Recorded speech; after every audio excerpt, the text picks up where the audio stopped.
Hello everyone, welcome to my YouTube channel Radha with shorts 369।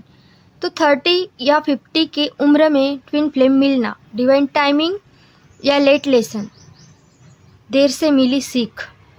क्या आपने कभी सोचा है, जब जिंदगी का आधा सफ़र तय हो चुका हो, जब उम्र 30, 40 या 50 के आसपास हो और तभी अचानक कोई ऐसा मिलता है जो दिल को हिला देता है, आत्मा को छू लेता है, तो क्या वो डिवाइन टाइमिंग है या फिर लेट लेसन है, देर से मिलने वाली सीख?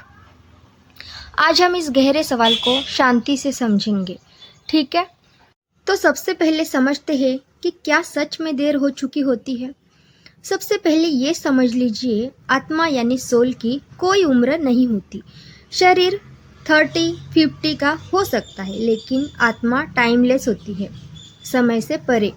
कभी कभी यूनिवर्स हमें वही देता है जब हम इमोशनली मैच्योर हो चुके होते हैं, यानी भावनात्मक रूप से परिपक्व हो चुके होते हैं। 20 की उम्र में हम प्यार ढूंढते हैं, 30 या 50 की उम्र में हम सच्चाई ढूंढते हैं, ठीक है? तो अब समझते हैं कि डिवाइन टाइमिंग क्या होता है। डिवाइन टाइमिंग का मतलब है हर चीज़ सही समय पर होना, भले हमें वो देर से लगे। हो सकता है पहले आप रेडी नहीं थी, पहले वो रेडी नहीं था, पहले लाइफ में जीवन की परिस्थितियाँ सही नहीं थी। जब दोनों की आत्मा ग्रोथ के लिए तैयार होती है, तभी ट्विन फ्लेम मिलते हैं। तो अब समझते हैं कि क्या ये फिर लेट लेसन है, देर से मिली सीख है? ये सच भी है। कभी कभी ये कनेक्शन एक लेसन होता है, सीख होता है। लेसन क्या? अटैचमेंट छोड़ना, सेल्फ लव सीखना, इमोशनल इंडिपेंडेंस।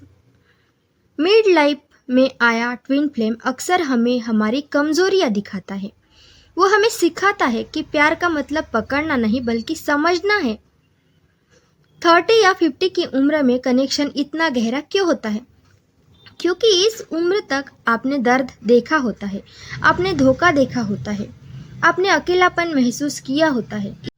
इसलिए जब कोई सच्चा कनेक्शन आता है तो वो सरफेस लेवल का नहीं होता, वो सोल लेवल का होता है, आत्मिक स्तर पर। तो फिर सेपरेशन क्यों आता है? ट्विन फ्लेम जर्नी में सेपरेशन अक्सर ग्रोथ के लिए आता है, विकास के लिए आता है। कभी कभी डिवाइन मैस्कुलाइन दूर हो जाता है, कभी डिवाइन फेमिनाइन को इनर वर्क करना होता है। इनर वर्क यानी अंदरूनी काम। सेपरेशन पनिशमेंट नहीं है, कोई सज़ा नहीं है, वो प्रिपरेशन है, तैयारी है। तो अब समझते हैं कि क्या फ्यूचर में रीयूनियन संभव है? रीयूनियन पॉसिबल है, लेकिन गारंटी नहीं है। रीयूनियन तब होता है जब दोनों हील हो, दोनों मैच्योर हो और ईगो, अहंकार खत्म हो। लेकिन अगर रीयूनियन ना भी हो तो भी जर्नी बेकार नहीं जाती, क्योंकि असली रीयूनियन खुद से होता है। तो 30 या 50 की उम्र में ट्विन फ्लेम मिलना डिवाइन टाइमिंग है या लेट लेसन? सच ये है, वो दोनों हो सकता है। अगर उसने आपको स्ट्रांग बनाया तो वो ब्लेसिंग था, आशीर्वाद था। अगर उसने आपको सिखाया तो वो लेसन था, सीख था।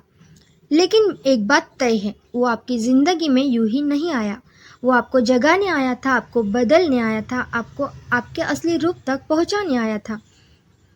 तो याद रखिए, ट्विन फ्लेम जर्नी का अंत किसी इंसान को पाने में नहीं, खुद को पाने में है।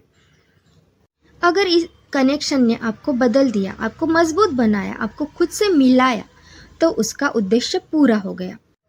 चाहे रीयूनियन हो या ना हो, असली मकसद सेल्फ अवेकनिंग है, आत्म जागरण है। तो अगर ये वीडियो आपको समझ आया हो, हेल्पफुल लगा हो, तो वीडियो को लाइक और चैनल को सब्सक्राइब ज़रूर करिए। पर्सनल गाइडेंस के लिए डिस्क्रिप्शन चेक कर ले। Thank you everyone.